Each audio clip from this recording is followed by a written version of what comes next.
दोस्तों, नालंदा खंडर का निर्माण कुमार गुप्त प्रथम ने करवाया था। ये दोस्तों, यहाँ पहले एक आम का बगीचा हुआ करता था, जिसको भगवान बुद्ध को आम्रपाली ने दान में दिया था।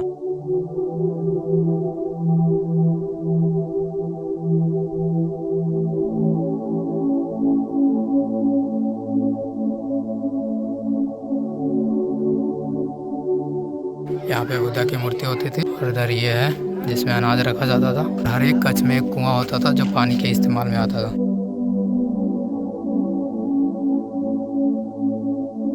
हेलो दोस्तों, मैं देव मोनू। देखिए, अभी हम आए नालंदा खंडर, जो कभी अपने शिक्षा और महानता के लिए पूरे भारतवर्ष में प्रसिद्ध था। आज वो एक खंडर के रूप में तब्दील हो चुका है। अभी हम यहाँ आए हैं, चलते हैं, आपको दिखाते हैं और इसका जो भी मुझे पता है इसके बारे में इतिहास, वो हम आपको बताते हैं। देखिए दोस्तों, यहाँ पे सारे नालंदा के बारे में बताया गया है कि नालंदा पहले कैसे था और खुदाई में किस तरह इसका खुदाई हुआ और कितना बाहर निकला। ये लोग देखे, कुछ दिन पहले हमको बेनुवन में दिखे थे, ये वही लोग हैं सारे। ये देखिए, अलेक्जेंडर कनिंघम हुएनसांग के डायरी जब पढ़ रहा था, यात्रा वृत्तांत, तब उसको नालंदा के बारे में पता चला और फिर उसने यहाँ आया, नालंदा आया, फिर नालंदा आके इसको खुदवाया। ये पहले एक टीला के रूप में था। ये देखिए दोस्तों, जब अलेक्जेंडर कनिंघम नालंदा आया था तो ये कुछ इस तरह का था। यहाँ पे सिर्फ एक टीला था। अलेक्जेंडर कनिंघम आया तो उसने यहाँ इतना खुदवाया। देखिए, सारे वर्कर है इसमें। ये है 1917 का, 1917 से 18 में कुछ ऐसा इसको खुदवाया। तीसरा बार में कुछ ऐसा हुआ। ये तो 19 से 20 के लगा हुआ जब इसको खुदाया गया था तो कुछ इतना बाहर आ गया था, इसका स्वरूप कुछ इतना दिखने लगा था। देखिए, ये सिर्फ एक हॉस्टल का है खुदाई, बाकी अभी पूरा बचा हुआ था उस समय। ये जो नालंदा खंडर है, ये अभी सिर्फ मात्र 10% खोदा गया है। बाकी अभी या तो इसका कुछ पता नहीं चला या तो ये विलुप्त हो गया।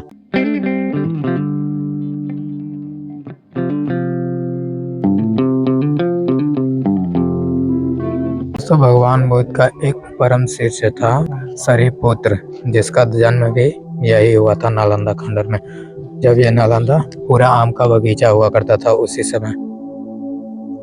इसका निर्माण तो काफी वर्षों बाद हुआ। देखिए, ये अंधे व्यक्ति के लिए होता है,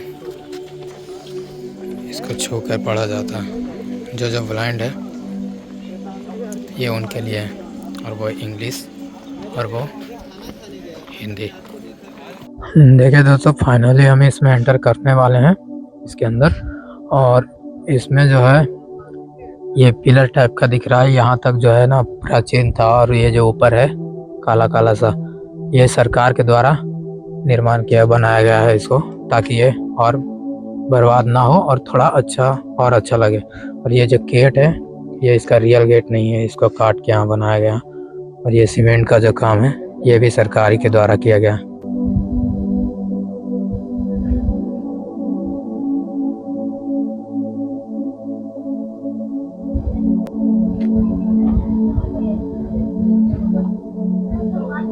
ये दोस्तों, यहाँ पहले एक आम का बगीचा हुआ करता था, जिसको भगवान बुद्ध को आम्रपाली ने दान में दिया था। और जब भगवान बुद्ध यहाँ आए थे तो आम्रपाली ने भगवान बुद्ध को देखा, उनके विचारों के बारे में जाना और फिर उन्हें भोजन के लिए आमंत्रित किया। तो उनके साथ बहुत सारे बौद्ध भिक्षु थे, उन सभी को इसी आम के बागान में बैठाया और भोजन करवाया।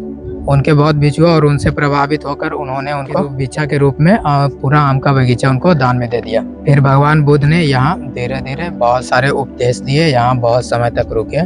फिर धीरे धीरे ये बौद्ध मठ बना, और फिर बौद्ध मठ बनते बनते विद्या का बहुत बड़ा केंद्र बन गया, जहाँ सभी विषय पढ़ाए जाते थे, सभी विषय के बारे में बताया जाते थे। धर्म हो, शास्त्र हो, विज्ञान हो, मनोविज्ञान हो, मैथमेटिक्स हो, सारी चीज का शिक्षा यहाँ पे दिया जाता था।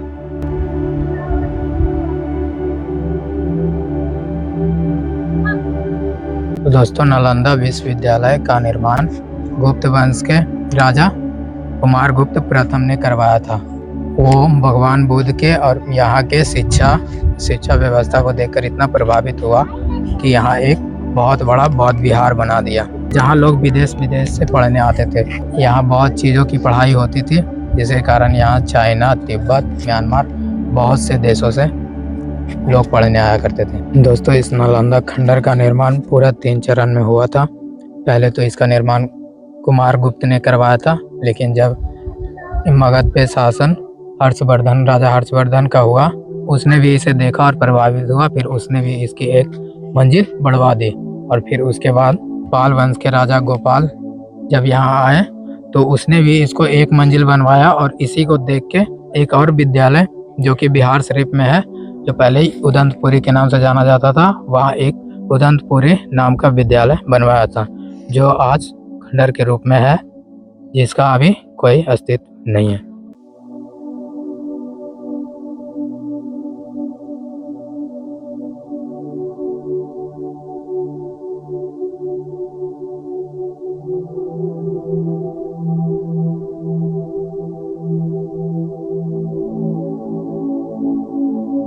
ठीक है दोस्तों, जब आप नालंदा में आएंगे तो आपको ऐसे ऐसे जगह आपको जरूर मिलेंगे।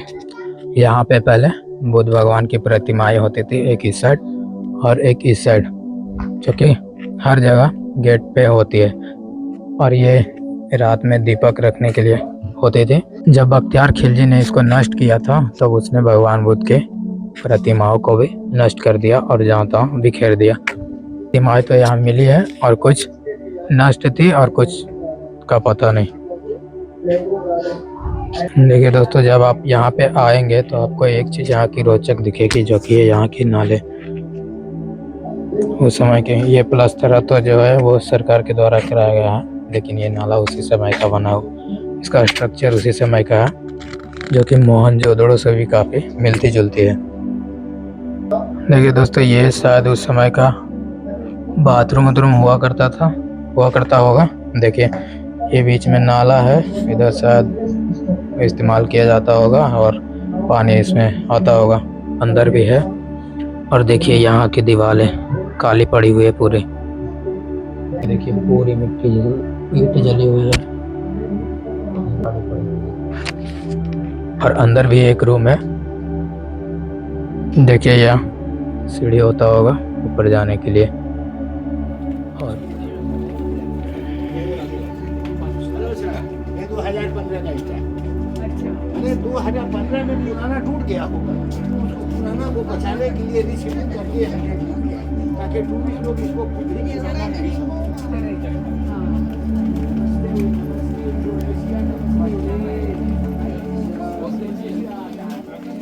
Indonesia house. Hello, over there Indonesia house, Indonesia, Java, Sumatra, देखिए ऐसा कमरा होता था, हर एक कमरे में एक गुफा होता था। ये इस तरीका ये ध्यान करने के लिए हुआ था, पहले ध्यान करने के लिए हुआ करता था। और ये दीपक या पुस्तक धरने के लिए।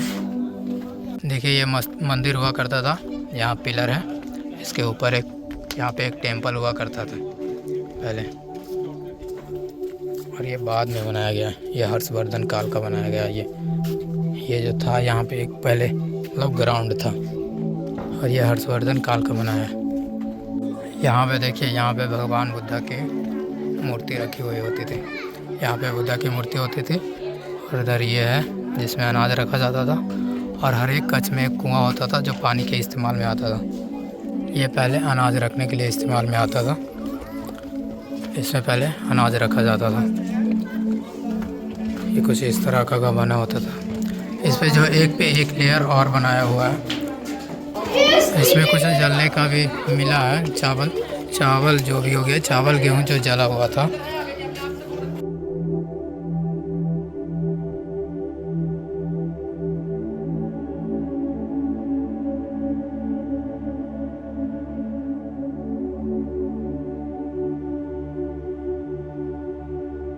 और इसमें जो बड़ी बड़ी ईंटें हैं वो गुप्त साम्राज्य के गुप्त काल के हैं। बड़ी बड़ी ईंटें जो दिख रही है इसमें वो गुप्त काल के ये है जो हर्षवर्धन काल के हैं। और इसके ऊपर जो था वो पाल वंश काल के था। देखिए ये पूरा नालंदा का मैप है। ये देखिए ये सारा जो है ये सारा बिहार है, इसे बिहार बोला जाता है। जो कच्छ है सारे उसे बिहार बोला जाता है। और ये जो है ये जो भी है सारा ये मंदिर है। इधर जो भी है ये मंदिर है, और इधर जो भी है ये सारा बिहार है, यानी कच्छ है जिसमें पढ़ाया जाता है। इसी बिहार के कारण इस राज्य का नाम बिहार पड़ा है। बिहार का मतलब होता है बौद्ध भिक्षुओं का मठ। देखिए दोस्तों, यहाँ एक और मंदिर, ये मंदिर के पास है, यहाँ पे भी देखिए उसी तरह का समाधि है। ये सारे जो है ये सारा कुछ समाधि है। ये सारा जो भी स्टूडेंट पढ़ते समय या टीचर जिनका यहाँ देहांत हो जाता था तो उन्हें यहीं दफना दिया जाता था, क्योंकि उनको वापस उनके देश ले जाना मुमकिन नहीं होता था। आपको हर एक कच्छ के सामने ये एक दिख जाएगा, ये मंदिर है। इस विद्यालय का सबसे बड़ा मंदिर था। देखिए इसके हर एक कोने पे एक एक मंदिर थे। ये एक मंदिर है और एक मंदिर ये है, और इसी तरह उधर भी दोनों कोने पे, और इसके बीच में एक मंदिर था बहुत बड़ा। देखिए ये जो बाहर का लेयर ये जो दिख रहा है आपको, ये दूसरे चरण में बनाया गया था, और इसके ऊपर जो एक है वो बनाया गया था, इससे पहले बना हुआ था, और बाकी ये दूसरे चरण में बनाया गया है। बाहर के जो दीवारें आपको दिख रही है ये फिर से वही है, मंदिर है एक जो इस वाले कच्छ के सामने है, और इसमें भी उसी तरह भगवान बुद्ध का प्रतिमा रखा जाता था। देखिए दोस्तों, ये एक और मंदिर है, ये भी काफ़ी बड़ा है। इस विद्यालय में इसी तरह का टोटल 14 मंदिर था, और वो जो दिखाया है हमको आपको उसे बिहार बोला जाता था, बिहार। उस तरह का कुल 11 मिला है, बाकी ऐसे बताया तो जाता है 108 था। देखिए दोस्तों, ये विहार नंबर 10 है, ये 10वां है। इसके अंदर भी जाते हैं, आपको दिखाते हैं। सेम इसके अंदर भी वही चीज़ है। यहाँ देखिए, यहाँ और यहाँ दोनों साइड में भगवान बुद्धा की मूर्ति रखी जाती थी, और ये इसका द्वार हो गया। और देखिए ये पिलर हो गया, जो इसके ऊपर एक और विहार बनता था। ये सारा चारों ओर है। ये देखिए, ये ऊपर जाने का सीढ़ी होता था, इससे इसके दूसरे कच्छ पे जाया जाता था। ये दोस्तों, ये 11वां विहार है, और इसमें कुछ ज़्यादा अवशेष बचा। ये देखिए, ये एकदम रियल है, जिस समय खंडित था, जिस तरह ये मिला था भारत को खुदाई में, ये उसी तरह का है। बाकी ये सब जो बनाया गया है बाद में बनाया गया, ये बनाया गया, और ये 2-3 ईंटें इसमें लगाई गई है बाद से, और बाकी जो थी वो पुराने पहले जैसी जो थी, ये बाहर से जो प्लस्तरा किया गया है ये सरकार के द्वारा किया गया। और इसमें देखिए, उसमें जो पिलर दिखा रहे थे उसमें पिलर ना के बराबर थे, लेकिन इसमें पिलर है। देखिए इसी तरह का पिलर था, और ये ऊंचा था, और इसके ऊपर एक लेयर थी। थोड़ी बहुत साफ़ सफाई इसमें चल रही है। ये इतना है जो रियल है, इसमें सारा कुछ है, इतना ही मिला था खुदाई में। तो चलिए दोस्तों, अब हम आपको बताते हैं इसके टूटने की कहानी। तो दोस्तों, इसकी तो बहुत सारी कहानियाँ बोली जाती है, लेकिन एक प्रसिद्ध कहानी यह है कि जब मगध पे खिलजी वंश का शासन हुआ तो उसका एक राजा था बख्तियार खिलजी, जो यहाँ के संस्कृति, ज्ञान और मूर्ति पूजकों का विरोधक था। तो एक दिन उसका बहुत जोर तबीयत खराब हो गया और वो मरने के कगार पे आ गया।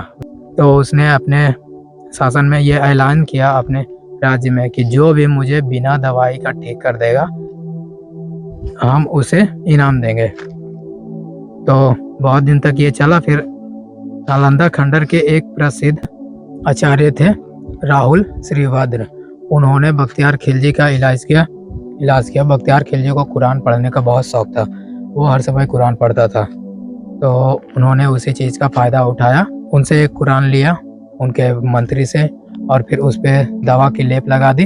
फिर उन्होंने उस बुक को, उस कुरान को राजा के पास भिजवा दिया। राजा उसे पढ़ता गया, 2-3 पन्ना रोज़ पढ़ता था, हाथ से पन्ने पलटता था, फिर उसे जीभ में लगाता था। इसी तरह वो ठीक हो गया। और फिर जब उसे पता चला कि उसे दवाई के द्वारा ठीक किया गया है तो वो काफ़ी गुस्सा हुआ, और उसे काफ़ी जलन भी महसूस हुई कि जो काम हमारे वैद्य नहीं कर सके ये भारत के लोग कैसे कर दिए। जो शिक्षा तुर्की में नहीं है वो शिक्षा इन लोगों के पास कैसे है। इस जलन से उसने रात को हमला किया और सारे यहाँ के बौद्ध भिक्षुओं को मार दिए, और यहाँ की जो 9 मंजिला जो पुस्तक थी, जो लाइब्रेरी थी, उसको जलवा दिया। और जो भी बौद्ध भिक्षु यहाँ बच के भाग पाए उन्होंने अपने साथ एक एक पुस्तक, एक दो पुस्तक लेके गए और कुछ इंडोनेशिया, चाइना, नेपाल भागे और वहीं पे जाके इस चीज़ का प्रचार किया। तो दोस्तों इतना था हमारा नालंदा यूनिवर्सिटी का कहानी। तो आपको ये कैसा लगा कमेंट में बताइए और लाइक शेयर ज़रूर कीजिए। मिलते हैं एक और वीडियो में, तब तक के लिए बाय बाय।